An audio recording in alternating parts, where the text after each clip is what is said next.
Assalamualaikum warahmatullahi wabarakatuh. Selamat pagi semuanya adik-adik ya, dimanapun kalian berada. Tetap semangat, tetap jaga kesehatan, dan jangan lupa ya, tetap pakai masker ya. Itu yang paling penting. Oke, sebelum panjang kali lebar kali tinggi, kita berdoa terlebih dahulu ya, karena hari ini kita akan belajar ya kakak akan menanyakan mengenai pelajaran pada hari ini, yaitu tentang apa? Yaitu tentang PKK, program kreativitas dan kewirausahaan. Oke, sebelumnya kita akan berdoa sesuai dengan kepercayaan masing-masing. Berdoa dipersilakan. Selesai. Oke.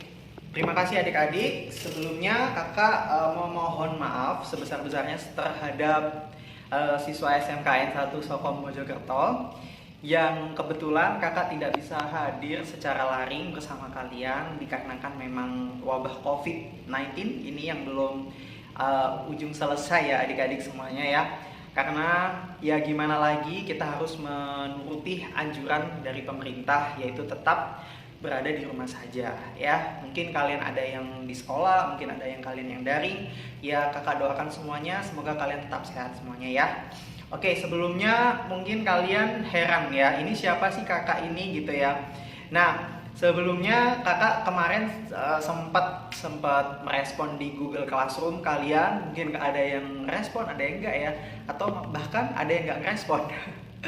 Iya, nggak apa-apa. Ya namanya kita juga jarak jauh, kadang males ya. Apalagi kalau sudah di rumah nonton HP udah selesai ya. Tidak akan yang namanya semangat lagi. Tapi saya yakin nih anak SMKN 1 Sokom Mojokerto anaknya semangat-semangat. Jadi meskipun kita jarak jauh seperti ini, tidak menuntut kemungkinan untuk kita tetap semangat. Oke. Nah, jadi perkenalkan dulu, nama kakak Prayoga Derwansyah ya. Prayoga Derwansyah, bisa dipanggil Kak Yoga atau Kak Prayoga. Jadi bolehlah kalian panggil Kak Yoga, kayak mau panggil Kak Prayoga silakan ya. Oke, semuanya adik-adik, pada hari ini kita tidak bahas tentang praktek ya. Kita akan bahas tentang teori dulu. Seberapa besar sih kalian sudah mengenal tentang pelajaran program kreatif dan kewirausahaan ini ya, apalagi untuk kelas 12 multimedia, betul ya? Oke, ngomong-ngomong ini semuanya adik-adik dan teman-teman semuanya kelas 12 ya. Ya, ada yang kelas 11 mungkin nggak ada ya, semuanya kelas 12. Oke, sekarang kakak tanya kelas 12 multimedia, Uni kelas 12 ya. Kelas 12 itu saat-saatnya kalian mau lulus kan ya. Mau lulus, dimana kalau udah mau lulus itu kalian harus menyiapkan nih mau kuliah atau mau kerja gitu. Nah, terus apa sih Kak kaitannya dengan materi ini gitu? Nah, sebenarnya kaitannya itu ini adalah produk kreatif dan kewirausahaan. Jadi kalau ngomongin kreatif dan kewirausahaan, kalian ya harus belajar gitu ya. Apa sih? Ya, kalau multimedia itu produknya apa ya gitu ya? Produknya misalkan kalian membuat suatu video pembelajaran atau kalian mau bikin media pembelajaran. Nah, tetapi pada materi atau pelajaran ini kalian ada nilai plusnya. Gimana caranya produk yang kalian buat itu mempunyai nilai jual di masyarakat. Nah, itu menjadi tantangan buat kalian anak-anak multimedia untuk bagaimana caranya kalian mengembangkan suatu produk di mana produk tersebut itu mempunyai nilai jual. Nah, nanti kita akan bahas satu persatu pada materi hari ini. Oke, sekarang saya tanya sama kalian, kira-kira nih, coba dipikir. Kira-kira produk apa yang nanti akan kalian kembangkan? Kira-kira apa ya yang bisa laku di masyarakat atau bisa mempunyai nilai jual di masyarakat? Coba ini sebagai tugas kalian ya, nanti dikumpulkan ya, dikirim, atau mungkin kalian langsung komen aja ya di YouTube ini. Kalian komen kira-kira kalian pengen mengembangkan apa. Ini kakak pengen tahu aja ya, kira-kira apa nih yang nanti saya bisa kembangkan yang punya nilai jual gitu, sesuai dengan bakat dan minat saya pastinya. Nah, itu yang harus kalian menjadi tugas masing-masing. Oke ya. Nah, selain itu kalian coba analisis dari produk yang kalian kembangkan ya. Kira-kira ini analisis SWOT udah dijelaskan ya sama ya sudah mungkin ada di kewirausahaan sudah dapat kan ya. Kira-kira apa nih kelemahannya, kelebihannya, dan apa sih ancamannya, dan apa yang menjadi peluang di masyarakat. Jadi SWOT itu adalah strength, weakness, opportunity, dan threat ancamannya ya. Nanti kita akan belajar di episode materi selanjutnya ya. Nah sekarang kakak pengen tahu nih ya. Ini kan kalian belajar produk kreatif dan kewirausahaan. Jadi kalian harus paham dulu apa nih yang aku pengen buat rancangannya, buat produk kreatifnya ya. Gitu ya. Oke, siap adik-adik dan teman-teman semua, semangat ya. Karena apa? Karena kalau berbicara tentang multimedia gitu ya, kita berbicara tentang multimedia multi. Artinya multi ini adalah banyak ya. Kalau kita ngomongin banyak berarti bisa dibuat apa saja sebenarnya. Jadi kalau yang kalian tahu di TV-TV ya, itu semuanya adalah produk multimedia gitu. Banyak di aplikasi-aplikasi seperti saat ini yang lagi viral, betul ya. Teman-teman bisa lihat yaitu TikTok ya. Apa kalian bikin TikTok pembelajaran kah, atau kalian bikin apapun itu kreatifnya kalian yang bisa mempunyai nilai jual tersebut. Siap ya? Oke adik-adik semuanya, kita akan berbicara tentang kegiatan produksi massal ya. Yang kita ketahui, apa sih kegiatan produksi massal itu? Ada yang tahu mungkin kegiatan produksi massal itu apa? Lupa kak, karena udah nggak belajar materi ini kak. Ya, kakak akan bahas lagi tentang produksi massal. Jadi kalau misalkan kita berbicara tentang produksi massal, artinya massal ini kan artinya banyak ya. Kayak kita misalkan lihat di pabrik ya, atau misalkan kita lihat di mana, kalau yang kalian tahu biasanya produksi home apa namanya, ini ya, home industry. Nah tadi yang sudah kakak jelaskan bahwa produksi itu adalah sebagai nilai guna. Jadi kalau ngomongin nilai guna, jadi gimana caranya produknya kamu ini mempunyai guna gitu ya. Bukan hanya sekedar sebagai hiasan, tetapi mempunyai kegunaan tersendiri. Itu yang harus kalian camkan gitu ya. Oh, produksi itu adalah nilai guna tambah dari suatu barang. Nah, tapi kalau kita ngomongin ciri-ciri dari produknya sendiri, mungkin yang kalian pahami bahwa ciri produksi massal itu yang pertama yang harus kalian pelajari, yang pertama adalah produk yang dihasilkan adalah jumlahnya besar gitu. Jadi misal nih, kalau misalkan kita tahu Indomie ya, Indomie itu di mana pabriknya? Kalian tahu? Nah, ada di Tangerang ya. Dan misalkan produk Indomie ada di Tangerang nih ya. Nah kalian tahu nggak, pernah lihat nggak di produknya, di pabriknya langsung? Pernah nggak lihat langsung? Oh caranya seperti ini, pernah nggak? Mungkin ada yang pernah, ada yang belum ya. Nah ini kakak jelasin. Jadi ada yang making gitu ya kan, ada yang mungkin ada yang bagian olahannya, ada yang bagian plastikin, ada yang bagian, pokoknya dia punya divisi masing-masing teman-teman. Jadi mereka di pabrik itu ya, nggak tahu ya, pabrik tuh banyak ya macamnya. Ada industri, ada makanan itu tadi ya, ada minuman ya, banyak sekali industri yang ada di Indonesia. Jadi kalian nanti bisa browsing berapa produksi yang ada di Indonesia, coba kalian nanti pelajari ya. Nah apakah kalian lihat di pabrik-pabrik tersebut produknya cuman sedikit, cuman 1-2? Nggak mungkin, pasti banyak. Nah, makanya kita berbicara tentang produksi massal. Nah, biaya per unitnya rendah. Jadi kalau misalkan kalian lihat per unit itu maksudnya apa sih? Per unit itu adalah satu box. Satu box itu biasanya mixingnya berapa? 24 ya kalau nggak salah ya. 24 atau 48 kalau nggak salah ya. Nah, itu biayanya yang dari pabriknya akan lebih murah daripada kalian beli di toko. Bertujuan menguasai pasar. Jadi tujuan dari pabrik ini adalah menguasai dari pasar tersebut gitu. Dijual di pasar bebas. Nah, hampir tidak ada variasi produk. Maksudnya tidak ada variasi produk ini maksudnya fokus satu produk yang dikuasai itu. Harus ada stok untuk memenuhi kebutuhan saat masa tunggu. Jadi kalian harus punya stok sendiri buat cadangan pabriknya sendiri. Jadi saya doakan semoga kalian nanti ada yang menjadi manajer, HRD, atau menjadi bos nanti ya di perusahaan-perusahaan. Nah, kalian sebagai bos, HRD, manajemen, ya dan lain sebagainya yang atasan-atasan tadi, kalian harus punya yang namanya ini tadi, rancangan yang namanya pengeluaran pemasukan barang gitu, supaya kalian mengetahui, oh ya, ketika misal aku barangnya 300, nah nanti yang keluar berapa, yang masuk berapa, bulan ini stoknya berapa. Nah itu kalian harus harus mengetahui pasang-pasar juga. Nah ya, siapa tahu nanti dari kelas ini ada yang menjadi bos HRD, ya amin, saya doakan semoga kalian menjadi orang sukses. Nah, bila terjadi kelebihan produk atau overproduction, perusahaan akan memaksa pasar dengan melakukan promosi, diskon, hadiah, dan lain-lain agar produk cepat terserap. Jadi gimana caranya kamu, strateginya kamu sebagai manajer untuk bisa menguasai pasar? Entah itu dari overproduction tadi, atau kalian mungkin mempunyai peluang tersendiri dalam produk kamu tersendiri, itu untuk bisa kamu kembangkan. Kelebihannya apa sih Kak kalau kita punya produksi massal itu? Yang pertama, hemat biaya, yang kelebihannya loh ya.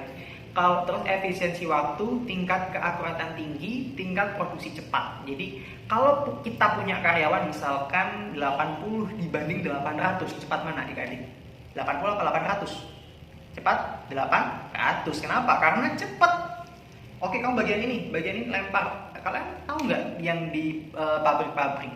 Kebanyakan malah tidak menggunakan jasa orang. Bahkan banyak yang menggunakan jasa robot. Karena apa? Dari robot itu sudah selesai, kita tinggal packing, kita tinggal plastikin, kita tinggal bungkus dan lain sebagainya. Betul ya? Itu.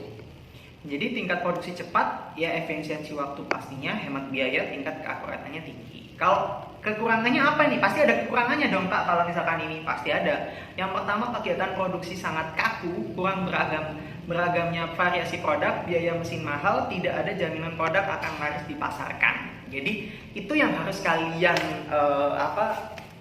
pahami semuanya gitu ya. Nah, tugasnya kalian apa? Nah, tugasnya kalian yang tadi kakak sudah bilang bahwa kalian harus mencari gitu ya, apa sih produk apa yang sekiranya nanti akan saya kembangkan gitu. Nah, ini jangan cuma menjadi tugas teman-teman, ini akan kalian harus bisa menjadi sebuah ibaratnya peluang buat kalian di masa pandemi yang saat ini. Kalian mungkin punya cita-cita atau harapan itu untuk gimana caranya mengembangkan, gimana ya Kak ya kalau aku bikin kayak gini, bisa nanti kalian bisa koordinasi sama sama guru atau sama kakak sendiri. Kalau misalkan kalian mau cerita tentang apa yang kalian pengen kembangkan, bisa kita sharing-sharing, karena kakak juga masih belajar di sini. Kakak pengen tahu ya, seberapa besar kalian ketika belajar materi itu, apakah kalian terapkan ataukah cuman hanya sekedar oh ya Kak tahu, cuman hanya sekedar tahu, atau dia hanya di ujian aja. Tapi kalian harus gimana nih? Kalian anak SMK, anak sekolah menengah kejuruan, pasti bisa kan? Logonya kan pasti bisa. Nah, gimana caranya kalian ini punya suatu produk yang nantinya bisa laku, dinilai guna tadi di masyarakat tadi ya. Itu tugasnya kalian. Coba kalian analisis dulu ya. Baik adik-adik semuanya, untuk mengetahui sebenarnya produksi massal itu seperti apa sih, gambarannya seperti apa, kita akan nonton video berikut ini. Tapi buat adik-adik tugasnya adalah kalian catat ya, kalian catat, perhatikan baik-baik. Nah, ini akan berkaitan dengan materi kita selanjutnya yang akan datang. Jadi adik-adik coba analisis kira-kira produksi massal itu seperti apa menurut pendapat kalian. Kalian tulis. Jadi tugasnya ada dua ya adik-adik semuanya ya. Yang pertama, mencatat produk apa yang kalian nanti akan kembangkan ya. Yang kedua adalah mencatat ya apa saja yang kalian pahami dari video tersebut ya. Oke, kita akan nonton video ini.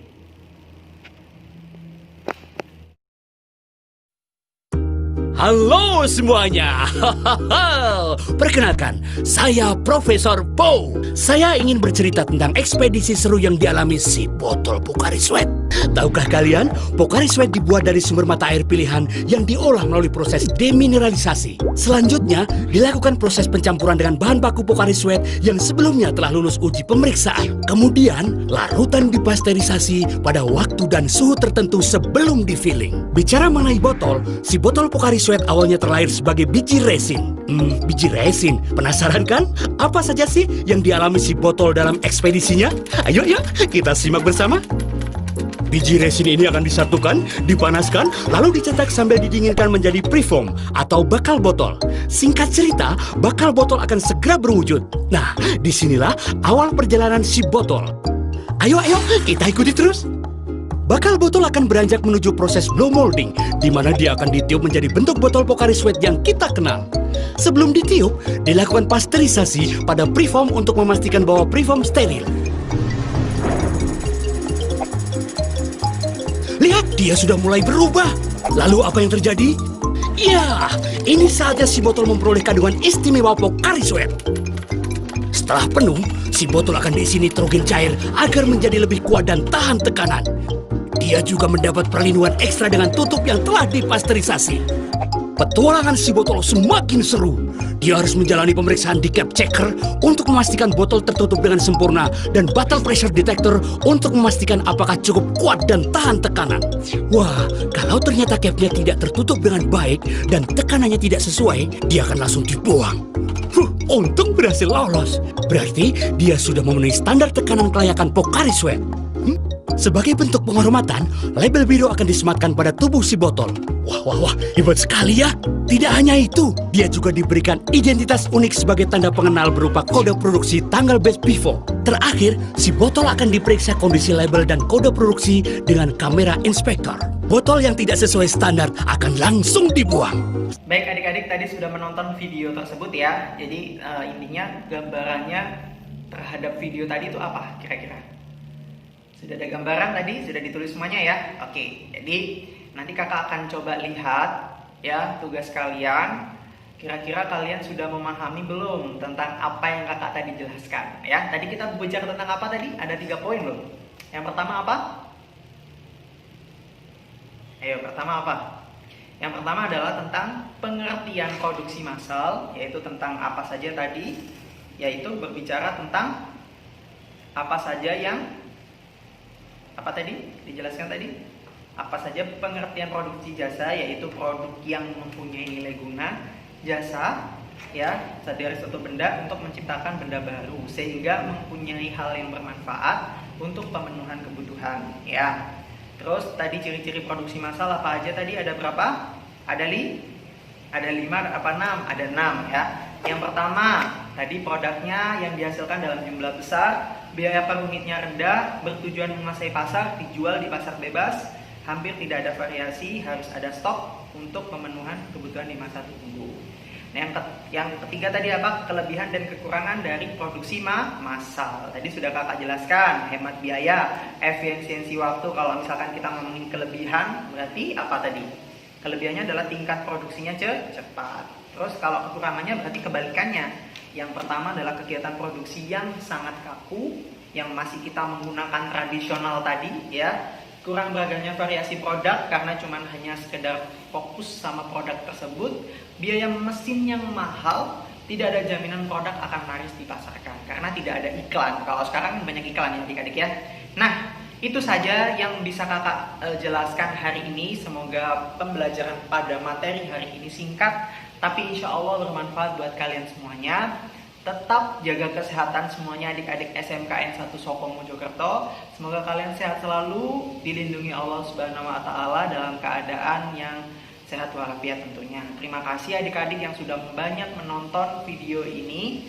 Semoga apa yang kakak tadi jelaskan, semoga semuanya bisa mengerti dan memahami ya. Oke, terima kasih adik-adik. Sampai jumpa di indikator selanjutnya, yaitu materi selanjutnya maksudnya. Kita akan belajar lagi. Terima kasih. Wassalamualaikum warahmatullahi wabarakatuh.